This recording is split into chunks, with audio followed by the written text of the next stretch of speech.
Welcome, Roster Wars.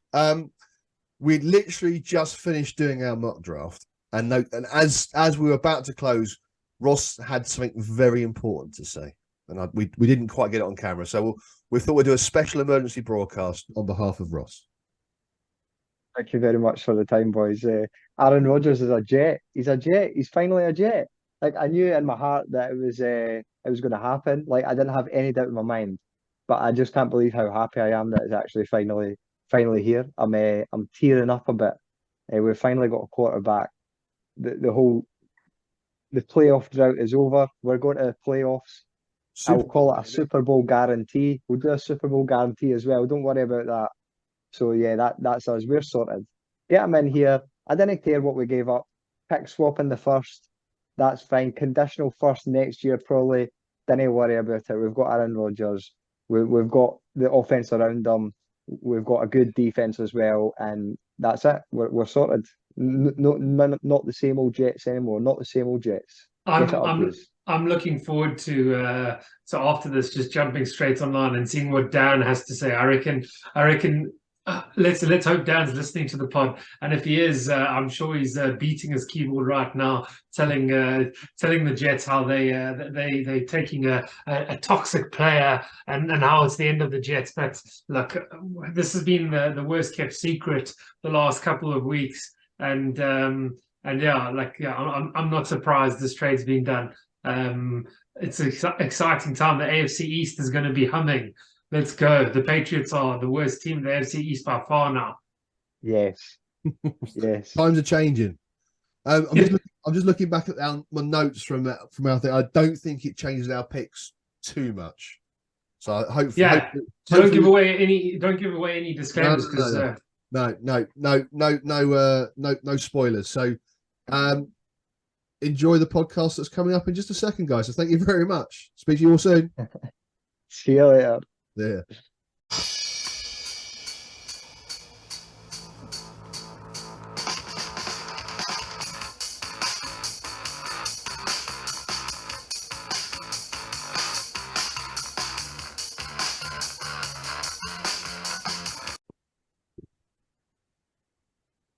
Welcome, Roster Wars. This is our now annual mock draft for the NFL draft starting this week. It's been a while. Welcome back, guys.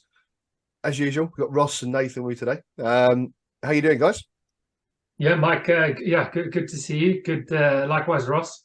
It's good to be back. I don't know if I just told Mike and Ross I landed back in London yesterday after being in South Africa, seeing my family for the last sort of 3 weeks. So it's been nice to be on holiday during RFA, a bit stressful in the PP, but no, it's been a good couple of weeks.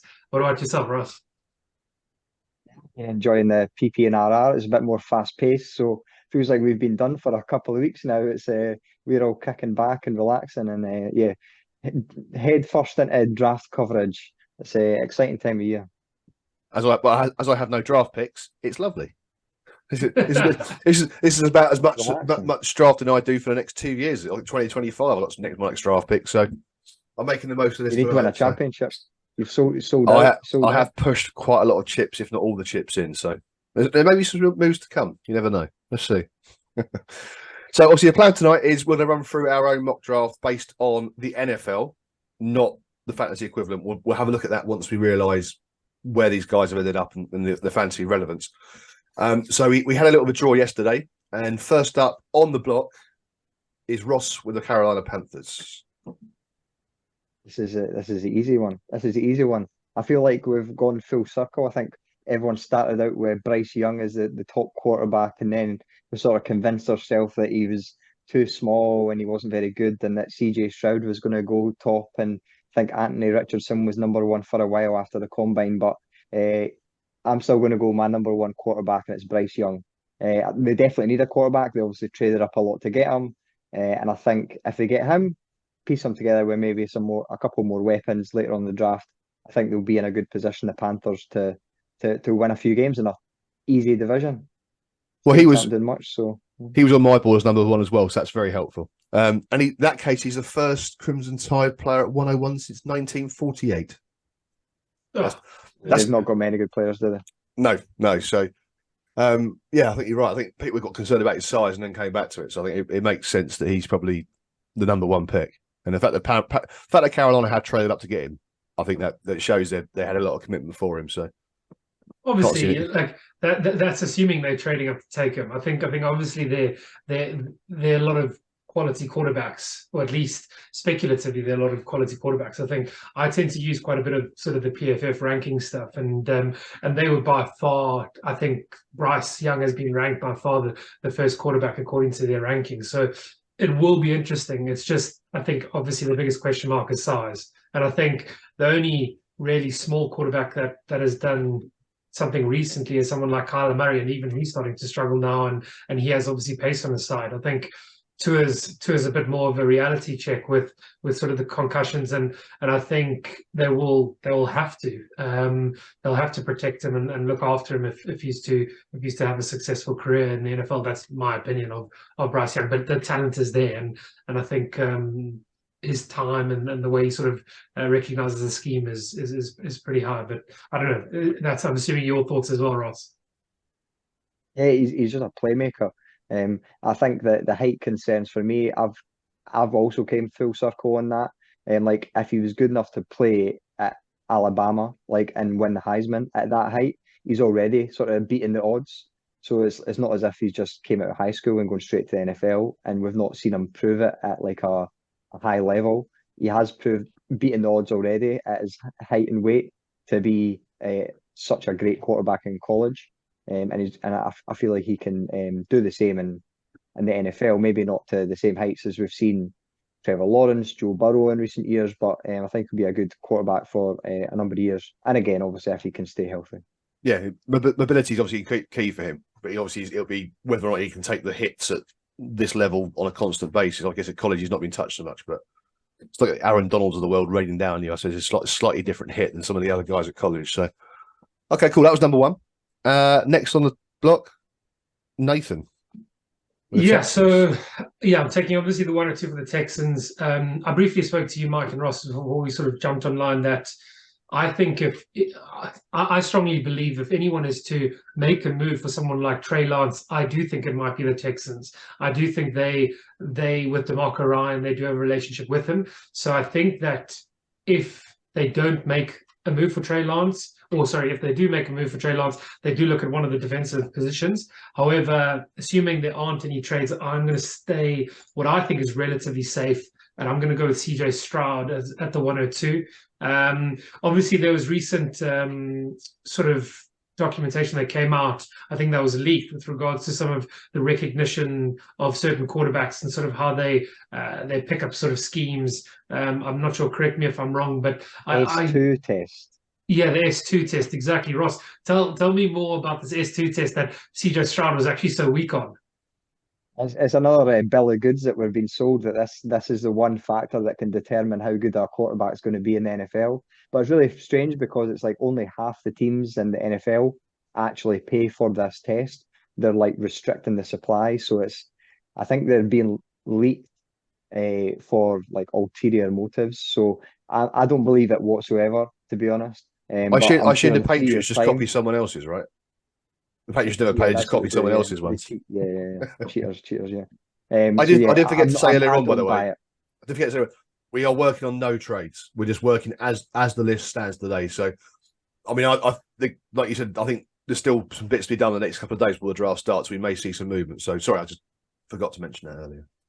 That's fine. Yeah, but in terms of what CJ Stroud does on the field, I really like him.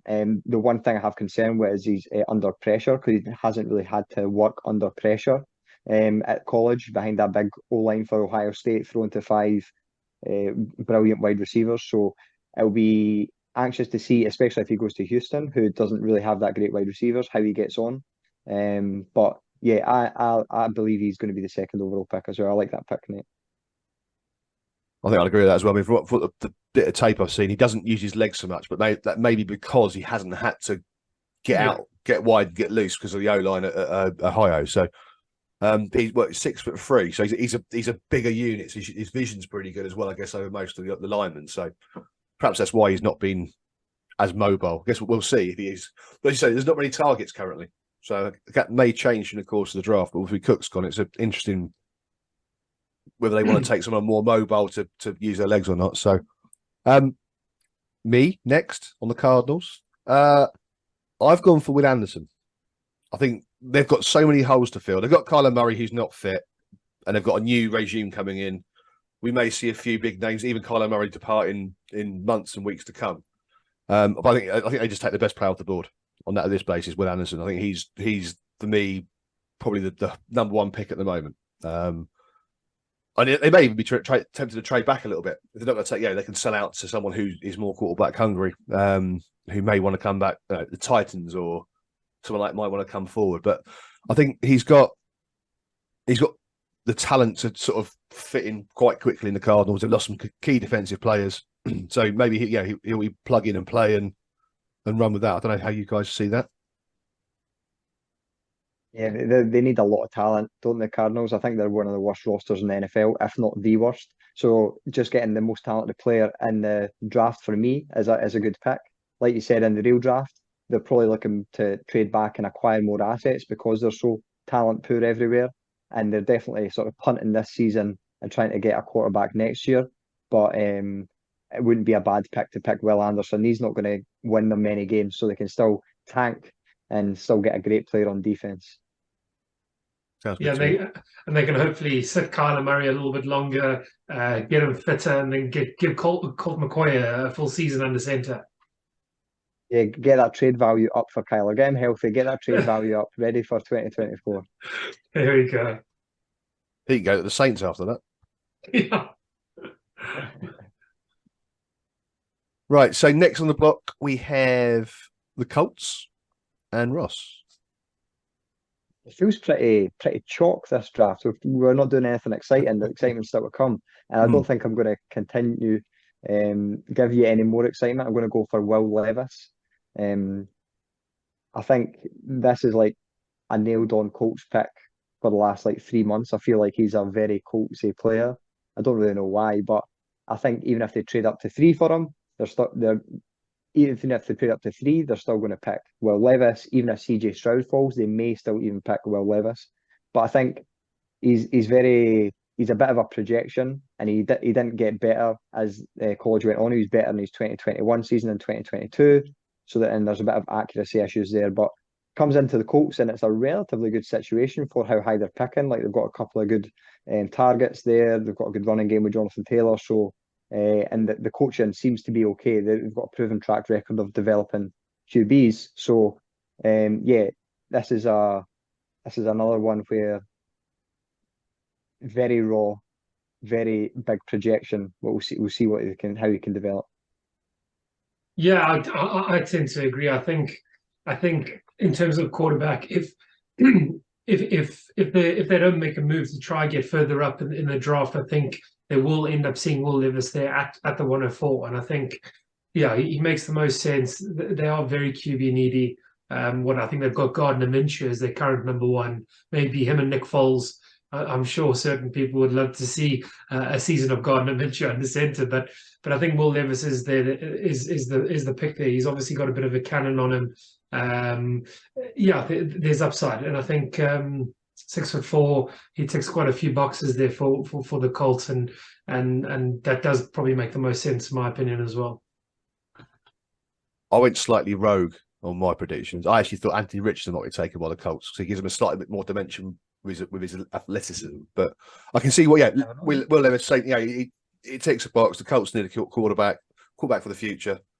They've got some good offensive pieces. They've got some good wide receivers for him to work with as well, and some knowledge in the QB room where Foles and Minshew will be helping along, I guess, as well. So obviously they're fully aware they're not the future of that franchise at QB. So sound pick, good. Right, okay. So Seahawks and Nathan.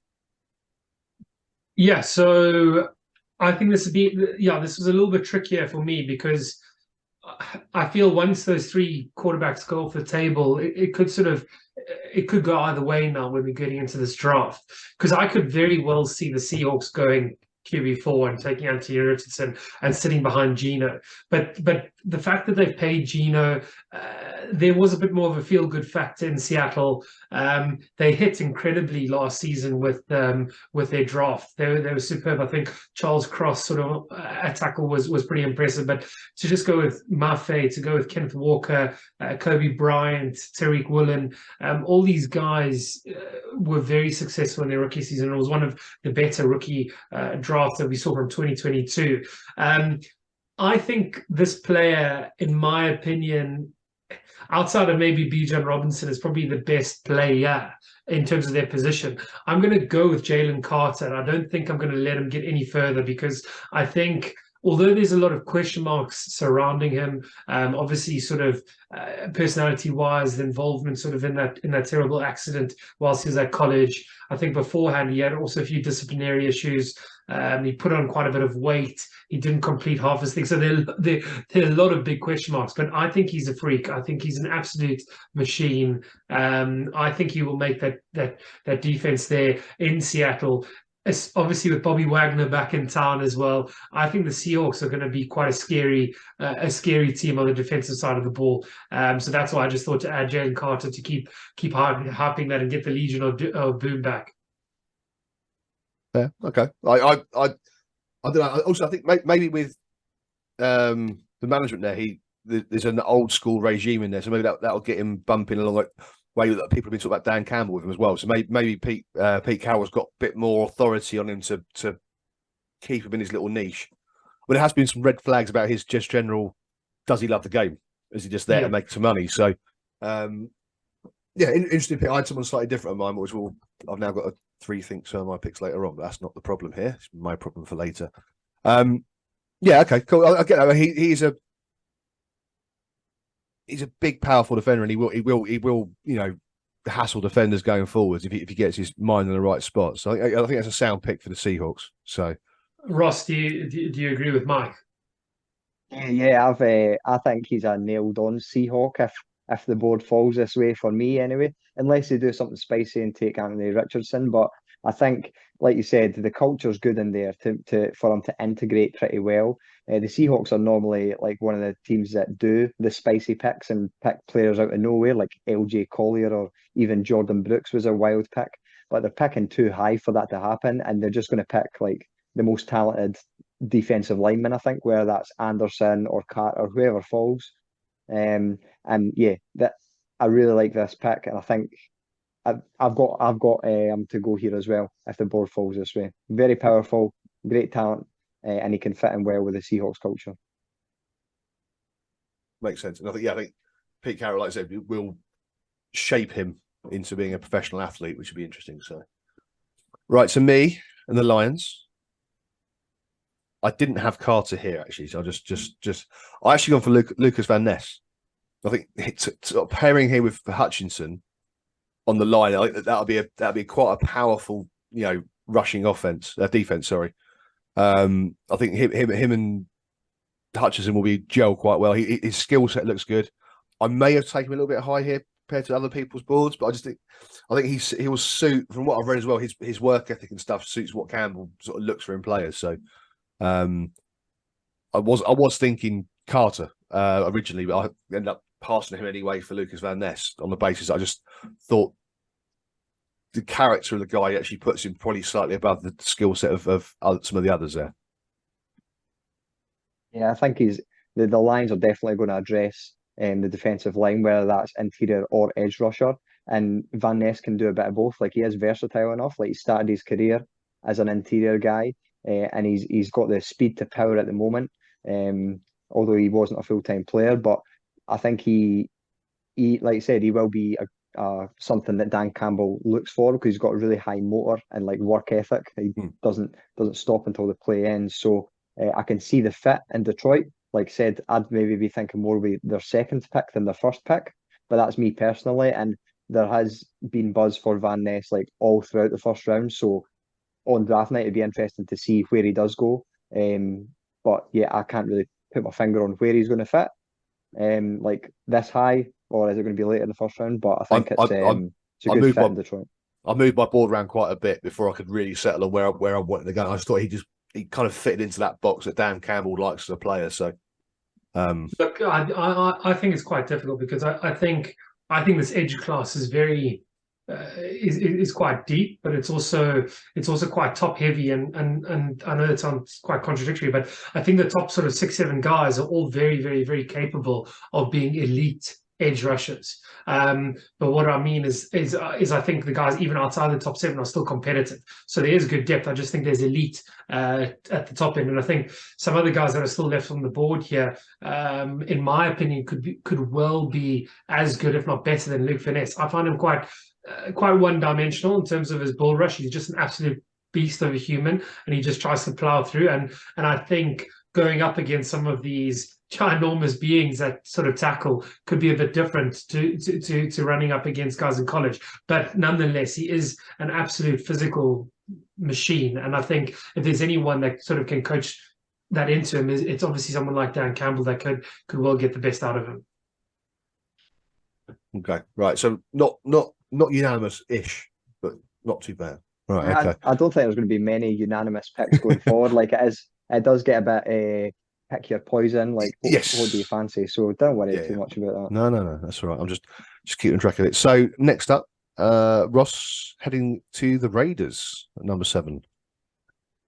Now I've had them picking this player. Like I do mock drafts like every single day because I'm a weirdo and I've got nothing better to do in my time. I should be working, but I'm not doing mock drafts. But I picked this player like every single time for the Raiders, it seems. And then I've just started thinking about maybe they don't do this, but I'm going to do it anyway. I'm taking Anthony Richardson. They've got Jimmy G. He's there now, or maybe for the first 6 games before he gets hurt. But Anthony Richardson can sit a year, sit however long he wants, and then make an impact in year 2, year 3. His athletic ability is unmatched. It's so good, and that means he's gonna be competent enough when he actually gets on the field, and that can sort of buy him time for his arm and his accuracy to catch up with him. So I like this pick to the Raiders because I feel like they've got someone in place already, and he can maybe sit, so he doesn't need to play year 1. Yeah, I mean, I guess I was going to say earlier on, actually, other people have got similar thoughts to you about, also because Jimmy G's injury history is not particularly great as well. So bringing someone in that can learn and grow behind him for the first 20 minutes of the season before he goes down with a broken foot, it's kind of, I think it's, I had a slightly different way on it. I think they need something. They need some sort of corner help as well. So I was thinking more down that line of things. But it does make sense to have, while you're at 7, to pick a guy you think could be the guy that leads for the next 10 years once Jimmy G's taught them to move through the progress. I can't argue against it. But no, I can't see. There's so many ways they can go. Like their defense was so bad last year. It's so bad, and it feels a bit bad picking a quarterback when they've got so many holes on defense and their offensive line. But yeah, I can see them doing this and sorting their future out, and then trying fill in the other holes as they go. I mean, they've got some good talent on offense as well, right? I mean, obviously they have traded away Darren Waller, but they've got some good receivers there to work on as well. So I guess that going forwards, picking at 7, it's a big investment, but you got the option for the 5th year as well to see the progression work. So yeah, I can see that. I can see that happening. Nathan? Yeah, probably the same. In fact, dirty Nate as you are now. Yeah, I won't. I don't want to get told up again by Carla. No, it's difficult. Like I think, as you say, I think the Raiders might be a team that go knocking on the door for the 103 with the Cardinals, trying to move up to get a quarterback in the actual draft. And I think they will look at quarterback. And Anthony Richardson, to me, in that scenario, Anthony Richardson is actually their dream player to fall as the 4th quarterback, because they do want a bridge. They've got Jimmy G in town. If they end up with Bryce Young or CJ Stroud, hypothetically speaking, they'll be under serious pressure to start him.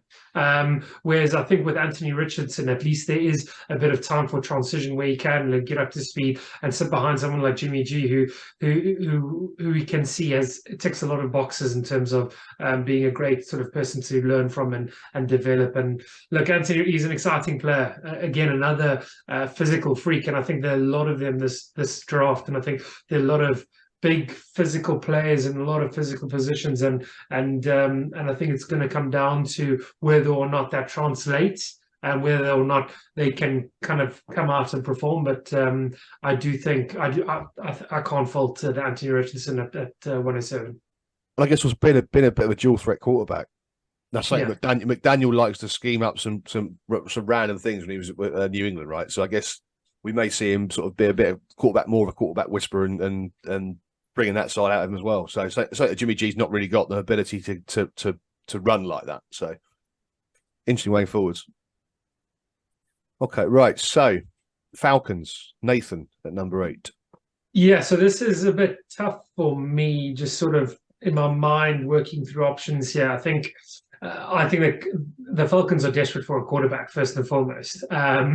But with those 4 quarterbacks off the table at that position, I think again the Falcons and the Raiders will be really playing a proper sort of poker game if any of them are to move up to the 103 to move up to take that Cardinals pick, because I think they both realize that they're the sitting ducks there with the 4th elite quarterback. Look, Kyle Pitts hopefully comes back quite fit. I think on the offense side, losing Calvin Ridley, I think they could do it with a receiver, but I just don't think this is the year to go receiver this early in the draft. So I'm going to play, in my opinion, what is a safer pick here. I'm going to go with Christian Gonzalez at quarterback. I'm a big fan of Christian Gonzalez out of Oregon. He had a very, very, very good year in 2022 college-wise. I think he's got a bit of X factor, and I do think they need a bit more help on the defensive side of things. Look, there are a lot of holes to fill in, and I think this is going to be a bit of a slower rebuild here in Atlanta. But I think Christian Gonzalez can be an elite talent in the secondary. Yeah, I like. For me, he's probably one of the top 2 corners in this year's draft with the spoon, I think. Yeah, I think you're right. I think there's so many holes in the Falcons.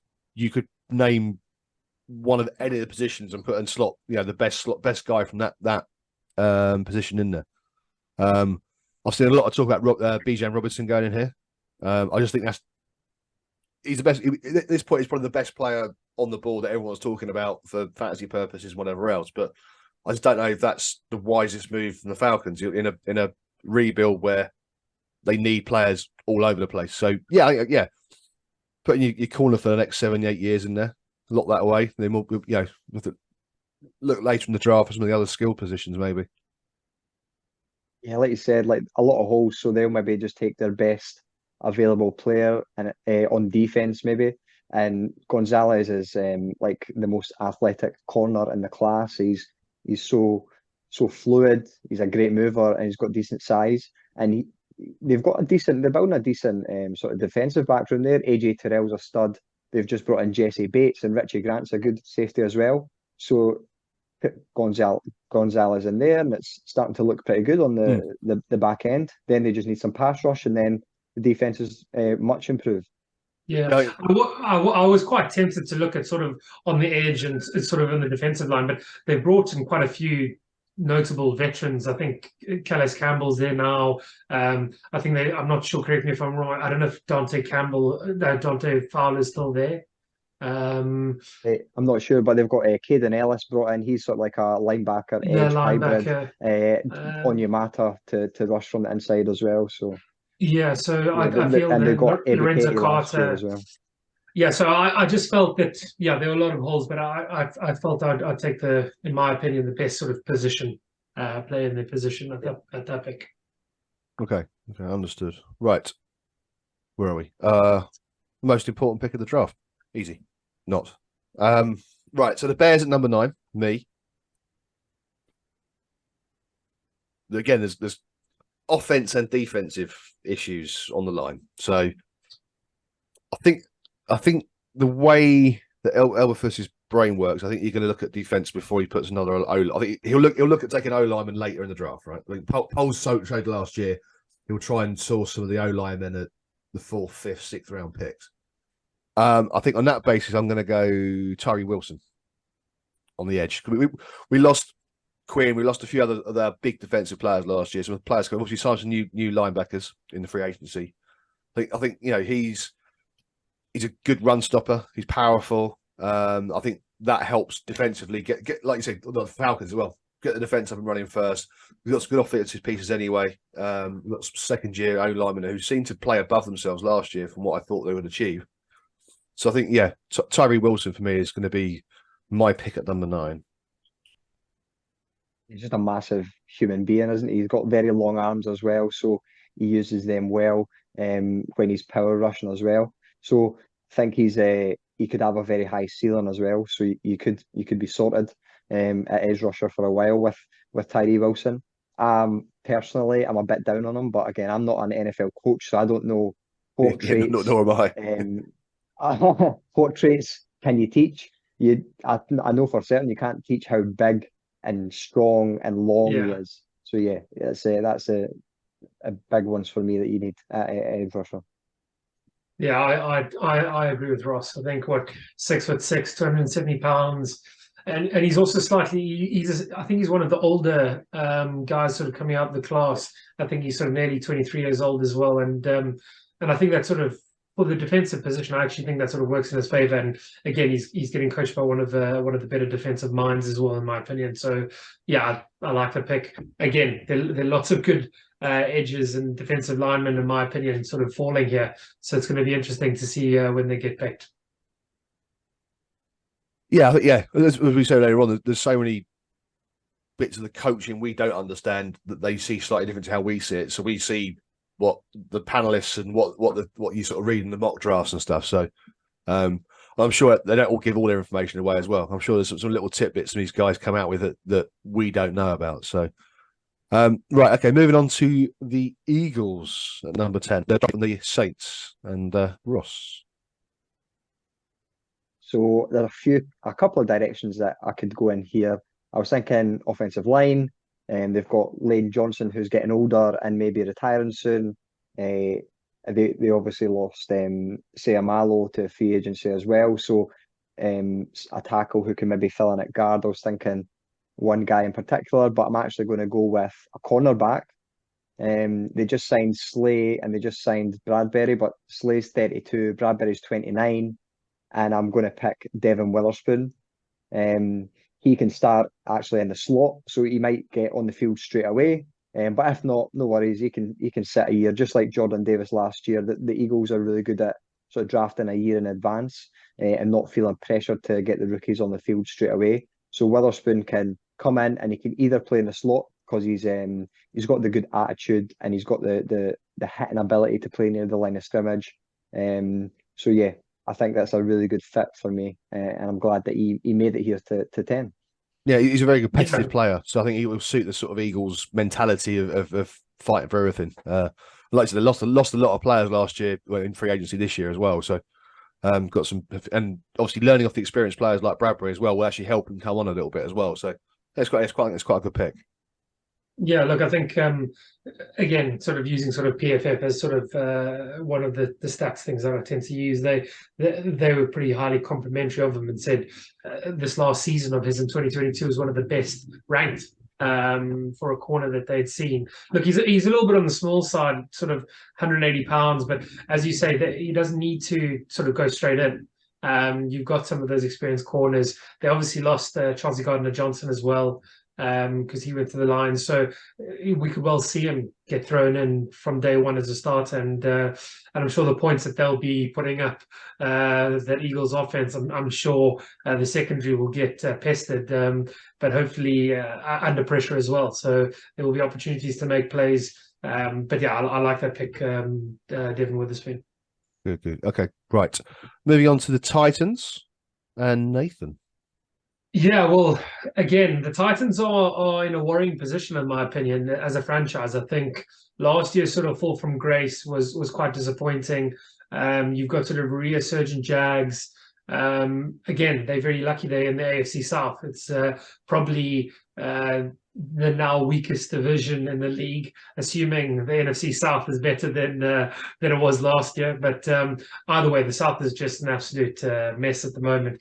But in terms of their picks, obviously with Vrabel on the coaching side, again, they've got lots of holes, but a player like Peter Skoronsky, I think, is one of the elite offensive linemen in this draft, and I think he can't fall much further than here. And I think they do need to start protecting Tannehill, or maybe they go with Malik Willis, or again, the Titans were also in the mix for someone like Trey Lance. I think they need to sort out that offensive line. So I will go with Peter Skoronsky to the Titans at the 111. Yeah, I think it makes sense. Like you said, they've got a few holes. Obviously, there's rumours about Henry and Tannehill being shut around in the league at the moment. So obviously, this may change the second we put this out tomorrow. They'll probably find us before trade's gone around. Yeah, I think you're right. I think helping out, even if it's not Tannehill, if it's another young QB that comes in or whatever, or someone else that Trey Lance, for example, they want to protect him. So yeah, it makes sense. I had him down as one of my top offensive linemen on offensive players on the line going forwards, and I actually looked at him for the Bears as well. So,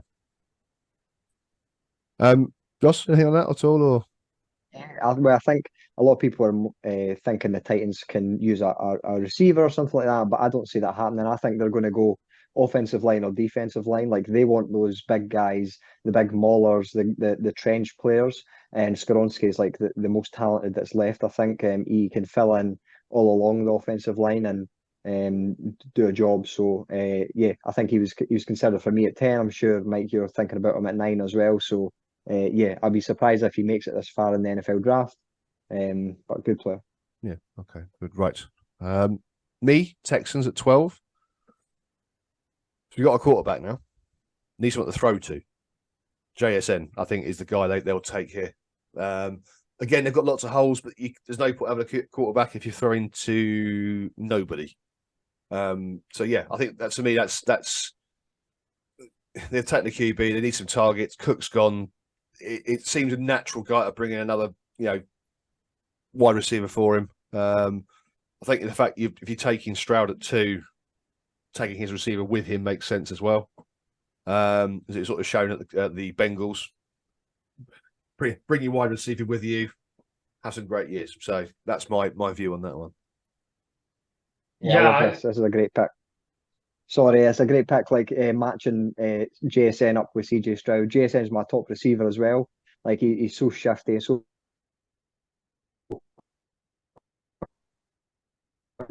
rookie quarterback to find him, and obviously as a wide receiver room in desperate talent, and he certainly brings. Yeah, I tend to agree. I think they've obviously acquired Dalton Schultz, and I think between Dalton Schultz and JSN sort of running over the slot and sort of in the middle, I think it will help someone like a rookie quarterback at CJ Stroud to sort of find sort of straight on sort of targets. Whereas I think you can tend to find pitch burners and really quick outside men later on, or sort of even through free agency. So yeah, I like both picks for the Texans, and yeah, look, it'll be interesting because I think defensively they also have a lot of question marks. So it'll be interesting whether they sort of rectify the offense or the defense first. But yeah, I like that pick, Jason. Good player. Good. Right. Okay. Moving on to no, it's not the next pick. Jets. I mean, Ross. Yeah, it's me taking the Jets, of course. Yeah. I'm sort of glad you picked JSN because I would be too tempted to pick him here for the Jets. He's not on the shopping list. He's not on the shopping list. I know. Well, you're going to force me to go sensible. I'm going to pick an offensive tackle, and one of the top ones on the board still remaining, Paris Johnson out of Ohio State. Now, I think it's underrated that we won't go offensive tackle. Everyone's plugging it in straight away that we desperately need one, but I don't think we desperately need one. We've got Dwayne Brown, we've got Mekhi Becton, maybe Max Mitchell as starters, so there's not a desperate need, but we do need one to address it. for the years going forward. And what Johnson gives you is a bit of versatility as well. We had a lot of injuries last year on the offensive line, and I think the versatility of someone like Elijah Vera Tucker was really important before a couple of games before he got injured as well. But Johnson he played right guard, and then last year he played left tackle. He's just a big human being who's got a really high ceiling, and I think he'll fit in well with the Jets. And it's also important to keep Wilson upright, so that's very important as well. Tim Boyle, keep Tim Boyle up. Oh yeah, look, but Mike White's gone now, so you're in trouble. Yeah, I think come Thursday evening when the draft sort of kicks off, I'm telling you this is going to be the Green Bay Packers on the block at 114. No way. And Aaron Rodgers is going to be in New York. But let's see. And then we'll see them. They'll finally take a wide receiver and really stick one up Aaron Rodgers. I can always guarantee this. A bit like the Seahawks last year, right? I want a lot of Russell Wilson. What lineman? No. Sell him. Oh, look, we've drafted lineman just to really annoy you. Right. So, what's the next? Patriots, Nathan. Yeah. So I think this is difficult because I've still got two, or I'm going edge rusher here, and there are two guys I really, really like. So I'm hoping I can take the one here, and I'm hoping the next one falls to me late in the draft. But I really like Nolan Smith. I'm taking Nolan Smith. I'm taking the Georgian man. He's explosive. He's quick. He's sharp. He tore up the combine. He's still very young. He's. I think he's the right pick here. I think the Patriots need to sort out that defense as well. I think Big Bill wants to sort of make plays there. Look, their offense is pretty stationary at the moment, and it's not too exciting. But I think Big Bill, he wins championships with his defense, and they need to keep up. They need to start putting pressure on those AFC East quarterbacks. He needs to keep in the back of Tua's mind, and he needs to find something to sort of counter what's happening in Buffalo. So, yeah, I like Nolan Smith, and I'll be surprised if he falls this far. So we were just cyber attacked by someone called Tyler trying to do an advertisement there. So we're now back. We've got rid of the cyber attack from Tyler and his advert. So Nathan, please continue or start again with number 14. Yeah, so pick 114 Patriots. I'm going to go here with Nolan Smith. I feel he's one of the more big upside defensive players in this draft this year. He's obviously coming out of one of the best programs in Georgia. He absolutely smashed the combine in Indy in the off season, and I think he's got a lot of upside. He's not the tallest necessarily, but he's the quickest. He's explosive. And I think he'll be a good player under Big Bill. I think Big Bill will get the best out of him. I think Big Bill likes building solid defenses, and I think in order to stay in this AFC East race, he needs to do something and stop the quarterbacks that he's up against twice a season. And the only way to do that is putting these guys under a bit more pressure. So I like Nolan Smith here. I think the Patriots have got a lot of question marks, a lot of holes, but I do think that Nolan Smith has the right upside for me to go here at the 114. Yeah, I think he's a good run and pass stopper. He's very athletic. I think he also, from what I read, he's quite a good leader as well. And I think Belichick likes leaders on the field, right? So someone like that will be a good asset to the way he runs things. I think a lot of people may have thought he might go offense a little bit here, but their first round picks for offensive players is not great. So I think they'll like you said, stick to the defensive side of the ball. Ross? Yeah, I'd be betraying my boy Corbin if I didn't mention his RAS score here. So Nolan Smith, he's an uber athlete. He's got a 9.23 RAS score, relative athletic score. So yeah, he's got all the upside because of that athleticism, but he's got the high floor because of his run defense and his strength despite his small frame. So yeah, he's a good player, and I expect him to be picked here or even higher in the real NFL draft. I'm just looking at some of his combine results. Yeah, 4.39 for the 40-yard dash, 10'8" on the broad jump, 41.5 on the vertical jump. He's a big athlete, right? So he's Insane. yeah, yeah. He's a kind of guy that Belichick will keep for a couple of years, then just ping off somewhere, pick up a second rounder and start again and recycle players around. But yeah, I think if he yeah, why not? I think it's a good solid pick by the Patriots there. Right, so Green Bay.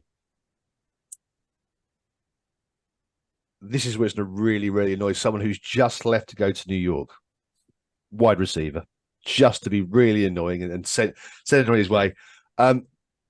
Quentin Johnson is a guy. Well, I toy with O-line, but I think they'll go to give him more options to pass to. I mean, I also thought about tight end as well, someone like Mayer or Kincaid, but I think Quentin Johnson is a guy that will fit into the system that they've kind of built there already, that Love will fit into. I think obviously they need to protect Love, but I think the wide receiver is probably a bigger need, and it is a bit of a two fingers up to the chap who just said, I don't want to play in Green Bay anymore. Yeah, the argument for picking a wide receiver is that when you had Aaron Rodgers, you didn't need to pick wide receivers because he would make the players around him better. But now that you've got Jordan Love, who isn't a very good football player, you need wide receivers, you need playmakers to make him better. And I think Johnston might be the pick here because Green Bay has a lot of thresholds and they like to pick big receivers. They don't pick many small guys. And Johnston is one of the only sort of premier guys that has got the size as well. So yeah, he's a bit. I go back and forth on Johnston as a player. He's either Kevin White, the bust, or he's going to be a decent player. So I go back and forth. So I'm not sure what to expect from Quentin Johnston, to be honest. I've got a Kevin White jersey. Pick for Green Bay. I was totally Oh, sold no. on Kevin White. Oh. I think it is a dangerous move at some point. Some of these guys that you're not quite sure. JSN, I think everyone sort of feels he's the guy that's going to be fitting in very nicely. It's a question of how quickly they transition into the NFL. And I think they've got to give Love a chance to show what he can do. At least he sat and learned behind one of the greatest quarterbacks in modern, if not all time history. So much as that pains me to say that. But yeah, I think you've got to give it. Well, who are Green Bay? Yeah, okay. So I think we're all kind of. I don't know. Nathan, do you think it's kind of the guy you'd go for there, or do you think they go a bit rogue and? I don't know. I draft a quarterback. Yeah, I wouldn't mind that. Take a Jake Hayner or some left field quarterback. I don't know. I think they've got more issues on the defensive side of things. So I don't know. I'm not Quentin Johnston's biggest fan. I think he's a first round wide receiver. I don't like the landing spot for him, and I don't like the pick for the Green Bay. But I see why it's being made, if that makes sense. There's a reason for that pick happening there. But I don't necessarily like it. I wouldn't be happy if I was either party, but it solves a need. Yeah, I think as Ross said, they've been reluctant to sign top wide receivers because the quarterback's been able to make plays for them. Yeah. So giving a bit of help there, I think does make sense. So I guess we'll see in Thursday night, I guess. So we have the Washington Commanders and Ross at 14. Sorry, not 14, 16. 16. There's a screaming need here for the Commanders, and I just don't see them leaving round one without getting a cornerback. So I'm going to take Deontay Banks out of Maryland. He's my cornerback 3 now, above Joey Porter Jr., who's seems to be the consensus CB3. But I like Banks, and I think he's a local guy as well, so that always seems to go in favour. I don't know why, but it just seems to be a factor for NFL teams at times. But I really like him as a player. I think he fills a massive need. Like on that defense, the defense has got the front 7. We all know how good that is in terms of pass rush on the interior as well. But they need some defensive back help. and this fills a big need. Okay.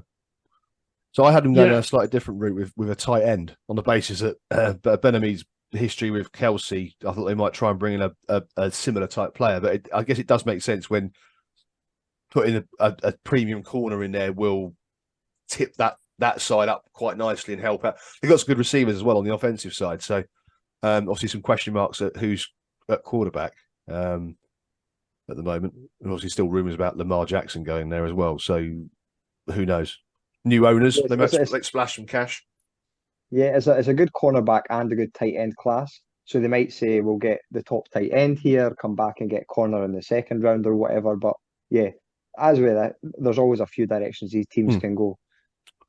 Well, yeah, the corner does make sense. Like I said, the line's good. So why, get that unit up and running, and I think it does make sense. And I think he's a good player as well, Banks. I think he'll fit in nicely to the system. And Riverboat Ron, how long he's got left at the helm, that's yet to be seen. Obviously, the new owners made the side change as well. So I guess you try and build and concede less points to the offense to give Howell a bit of a chance and stay off the field a bit more, or give more chance on the ball. So that does make sense. Nath? Yeah, look, I tend to agree. I'm pretty selfishly happy with that pick because I'm the next pick with the Steelers, and you obviously know where I'm going now. But look, I think Deontay Banks, he's a good player. Like he was either going this pick or he was going next pick to the Steelers. So good pick. Okay, so then in that case, moving on to the Steelers. Yeah, sorry, I sort of pushed this conversation to the next. No, it's fine, Ross. But so this is a fairy tale pick for Joey Porter Jr. He's joining his dad's franchise.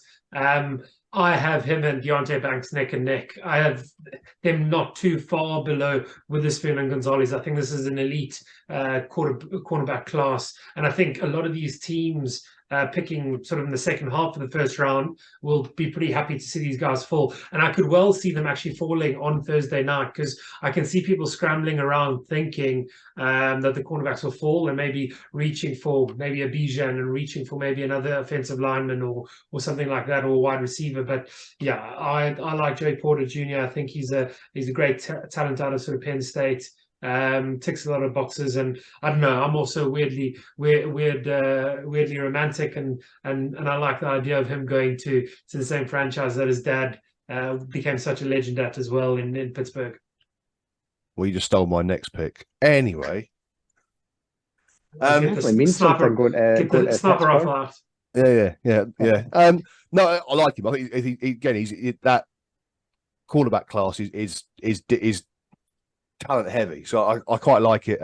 Like you said, he's going back home where his dad was a star, and I thought the Steelers need help in a few places as well. They still need help at wide receiver because I'm not sure A-Rob's really the guy to finish off that room, but I can see why you defensively they're very strong. TJ Watt, other big players in there who lead that dressing room. So adding someone on like Joey Porter Jr., who's going to be as influential, I suppose, as well, and like with the returning back, it maybe it helps to step up a notch as well. So yeah, good pick, good solid pick for the Steelers there.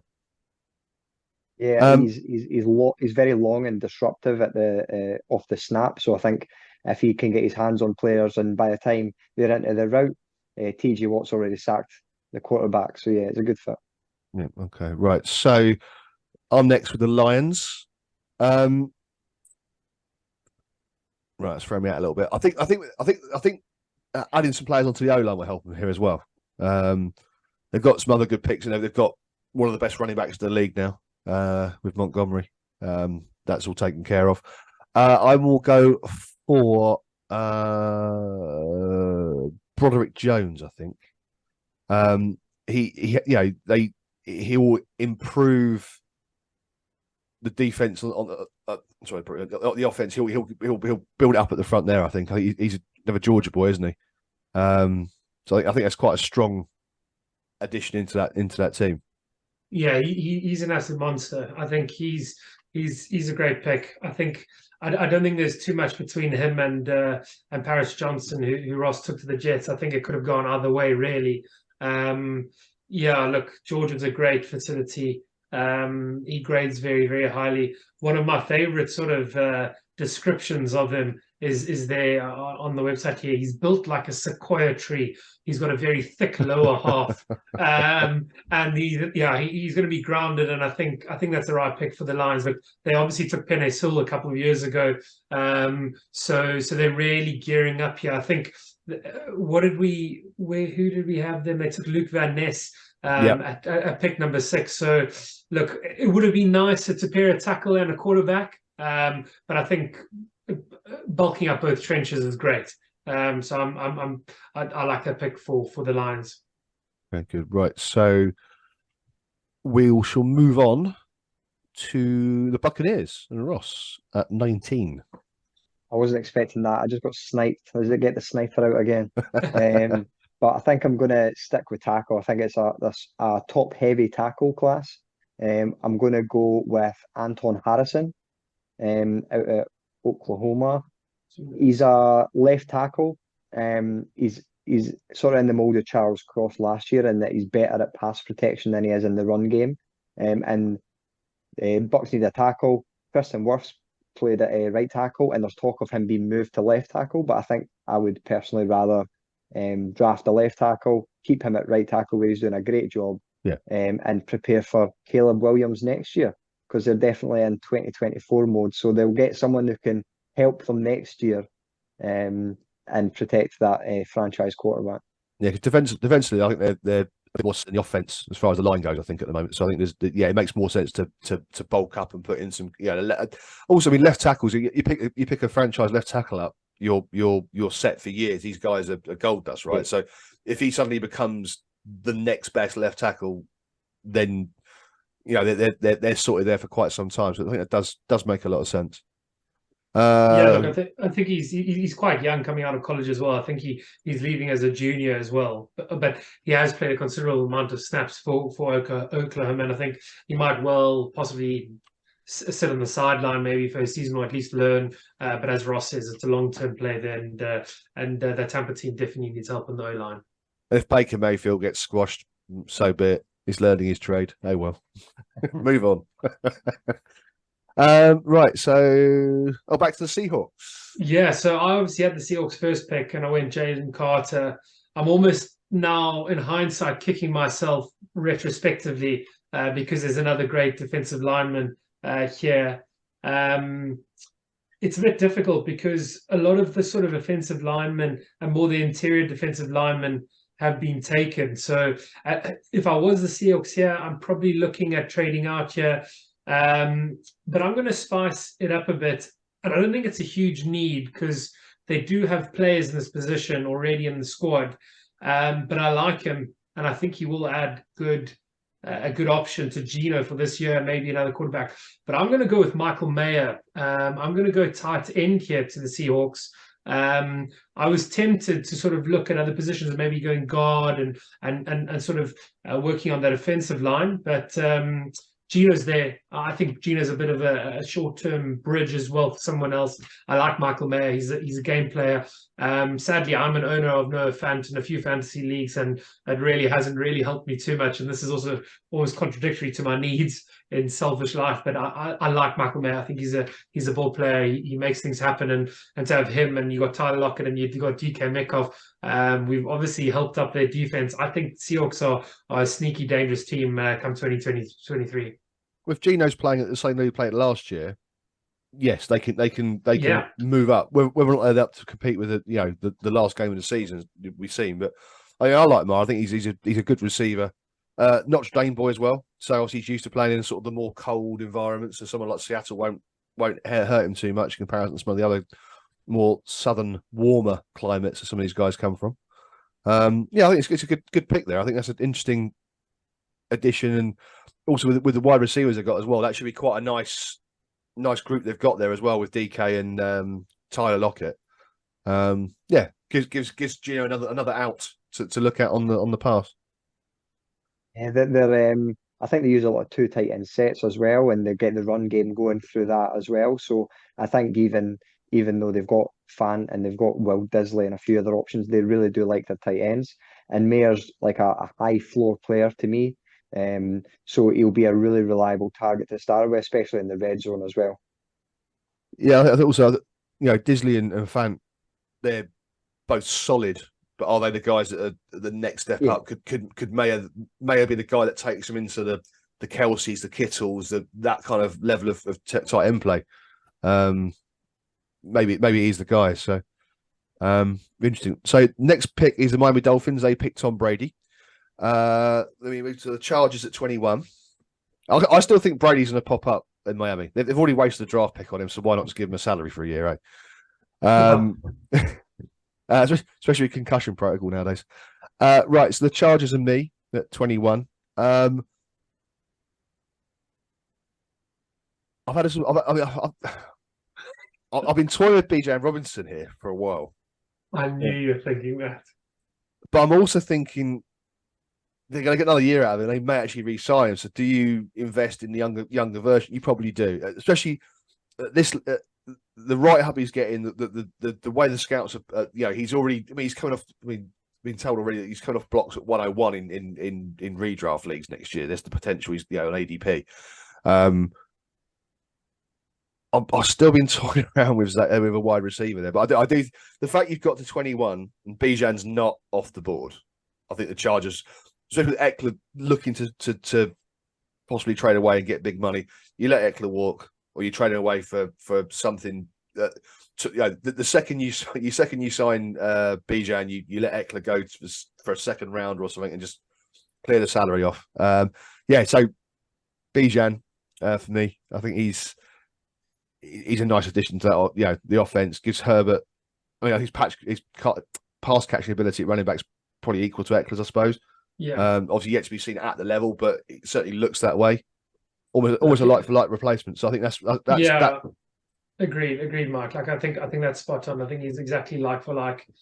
To me, it hurts any sort of draft position, or any sort of trade position they have with Eckler, because if they go ahead and draft Bijan Robinson, I can't imagine any team saying, well, we're going to give you a second off Eckler. It probably drops his value down to a fifth, because teams can just wait and let him see released after a year. But at the same time, it helps the Chargers replace someone that was as effective as Eckler. I think I agree with you. I don't see Bijan on the board at 21. I would be shocked if he goes anything less than the 21st pick. But yeah, I think that's a perfect pick. I think that's a great replacement. But there are obviously other areas, but all the hype around Bijan being such a great receiver, it sort of helps with any queries about sort of another wide receiver. Just play him at wide receiver if you need to. That's how good he is. I like the pick. I can see other teams trading up to higher points in the draft. If he drops below the first 6 or 7, I mean, I can see the Bears sitting at 9 and just waiting to see if someone comes in to try and take Bijan at 9. That's the kind of player I think he is. You'll get one of the. I'm trying to think who would want to come and get him. Someone like, I mean, the Saints maybe want to try and come forward and get a decent running back for the first time in many years. But yeah, so Kamara might miss some time this year, right? So why not draft his replacement? So that's kind of how I see it from that one. So Baltimore Ravens 22, Ross. I'm finding this one tough. Like I always seem to pick cornerback for the Ravens, but there's no one I really love here. There's a couple of guys, but I'm not sold on them. And the guys who seem to have sort of fallen, the top talents, I'm looking at Dalton Kincaid, but they've got too many tight ends right now. So I don't really feel justified doing that. Wide receiver maybe, but they've got Odell Beckham, another wide receiver that I'm looking at's a bit too similar. They maybe want a bigger guy. So I'm in a bit two minds here. I'm just going to go with the top edge rusher that's left on the board for me, and that's Miles Murphy out of Clemson. He's a bigger sniped again. He's a bigger guy. He's a really good athlete as well, and he moves really well. So they really need someone in there who can sack the quarterback. Odafe always not quite made the leap yet. I think must be Tyus Bowser, I think, is still kicking around the roster. So yeah, they desperately need someone who go after the quarterback. Yeah, Yeah, great pick, Ross. Like, yeah, as I said, you just stopped me. He was the one that was sort of a toss-up with the Patriots when I was thinking sort of Patriots earlier with Nolan Smith.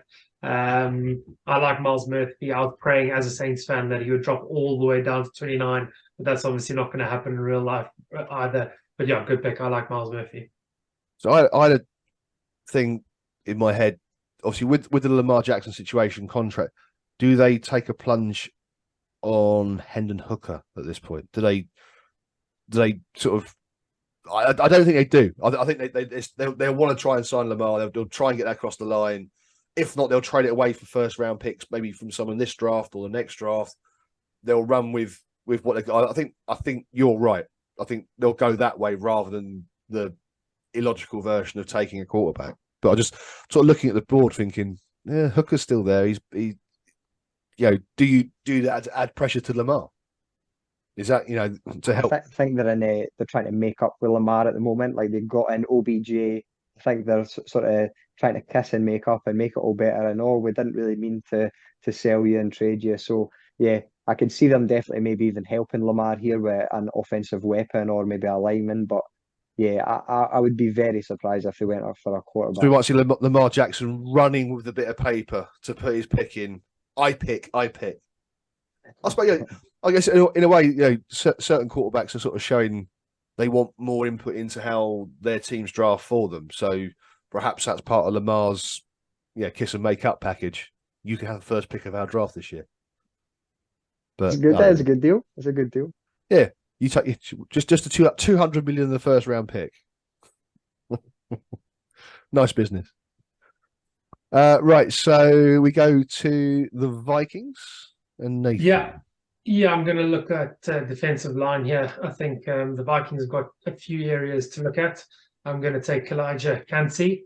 I like Cansey, although he's one of the smaller sort of interior defensive linemen. I think he's quite explosive. I think he's quite good with his hands. He's quite clever to sort of get through the holes that he needs to. He might well sort of start outside on the defensive line because he is slightly on the smaller side, but I do like him, and I do think that's a sort of need for Minnesota. I think, yeah, they obviously won the NFC North last year. I stand to be corrected, but they are sort of rebuilding there. There are a few other positions I felt like they might have needed, maybe linebacker, but I just feel Elijah Cansey at that sort of pick at sort of 23. That's good value for him.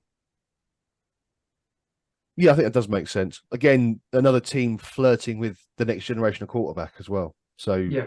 But I think the fact that we've taken off the top four guys straight away in the first, unless they trade up to try and get one, I think their time has passed as far as that goes.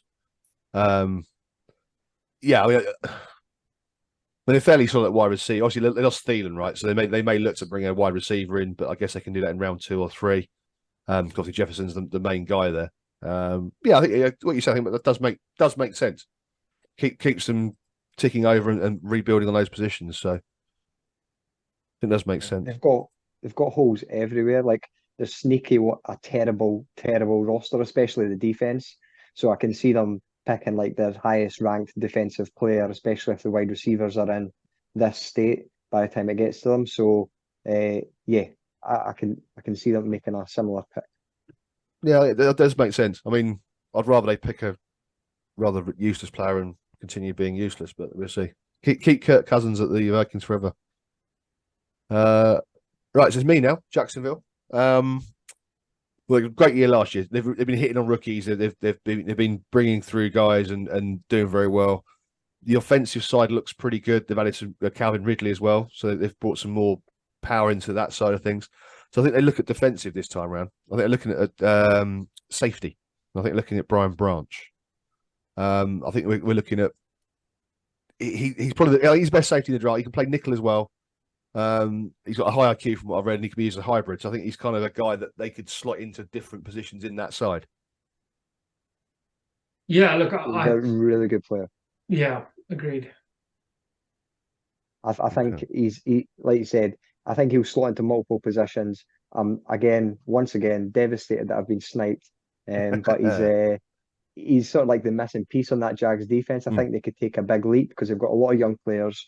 Especially in the secondary. They've got a good few youngsters who can take another leap with a guy like Branch around. Does make sense. Right. So back to you, Ross, with your neighbours, the Giants. I didn't like the board. It's terrible. Like Jordan Addison, like are we really going to take like another £173 receiver? Like all they've got is small receivers. Like they've got the smallest wide receiver room in the NFL. It's crazy. Wandale Robinson, we've got Darius Slayton's, like Sterling Shepard. They're all small interior guys. So I'm not going to do that. I'm going to take a small cornerback instead. I'm going to take Emmanuel Forbes, out of Mississippi State. So he's a playmaker. He's a ball hawk. He has so many pick sixes in college as well. So I think they really need to add strength to the cornerback room. They could come round in the second round and get a wide receiver depth, maybe a bigger body at wide receiver. Yeah, I think that's makes sense. Oh, yeah, like you said, if the board drops this way, they want the next big wide receiver, but they haven't got it. Obviously, there's some possible contract issues with Barkley, but Bijan's gone, so you don't look at running. Yeah, so I think you then try and bolster up the key lines and the key positions on the defense as well. So I think it does make a lot of sense to add that type of player into a roster that's still progressing as well. It's not like they're even like two pieces away. They've got some big holes to fill on the offense. Obviously, Daniel Jones has been re-signed, so you've got that sorted out for the next 3-4 years. You can start doing on that front, I think. So it does make sense to me. Cowboys at 26, Nathan. Yeah, so I think seeing Zeke leave the building and with I think they could be a player to trade up for Bijan just to spice things up. Look, Tony Pollard had an incredible year last year, and I think he'll continue with that. I'm assuming he signed his franchise tag. I'm not actually 100% sure if he has. But he's an explosive player. He Pollard's on the good side, but I'm going to take Jamal Gibbs. I feel like they need another running back to add to that team. I think Jamal Gibbs is a good sort of complementary to Pollard. He's short but high speed, good receiver as well, relatively good. I think one of the stats here, he only dropped 2 of his 105 career catchable targets. I like the explosiveness, and I think Jerry will want to quickly move on from Zeke, forget about that, and try run it back and try compete with the Eagles in the NFC East. So Jamal Gibbs is my pick there at the 126. 126. Okay. I think yeah. I mean, I may not have gone running back for them, but I can see your argument of why they run a committee back anyway last year with Zeke. So maybe taking Pollard's not taking Pollard will take the majority of the share, but. The other thing we're looking at this is with so many free agent running backs in the market still, do they go down that route? But I can see why you're going to take the young guy in the draft. So, I love Gibbs. Just quickly, I love Gibbs. So explosive. One of my favourite players in the entire draft. So I'd be excited to see him go in the first round. I don't see him going to Dallas personally, but I would love to see him in the first round, sneak in the back here. Yeah, I had him later on as well. That's why I was trying to not be so high on him, but he's been stolen there. Right, so myself and the Bills at 27. It's a pretty solid roster. They've got some big units, some big players on both sides. They've got some good offensive weapons. Got some different, but they add a defensive tackle here. I think you're looking at for me, Maisie Smith. I think you're looking at a big side that add into a big line, keep the players coming up. The O-line looks pretty set, I think. I think Josh Allen's got that working quite well with them, the offensive side. I had to think about tight ends for them a little bit as well. I think the receivers look pretty good already there. Maybe they could bring a receiver in at second or third round that's slightly less value. But I think for me, that Maisie Smith will add a good solid unit already on defense. Yeah, big boy, physical freak again. And I like his name, Maisie. Yeah, Maisie Smith, man. Maisie Smith, he's a beast, and I think they'll that's a good addition. They definitely need help on the defensive line.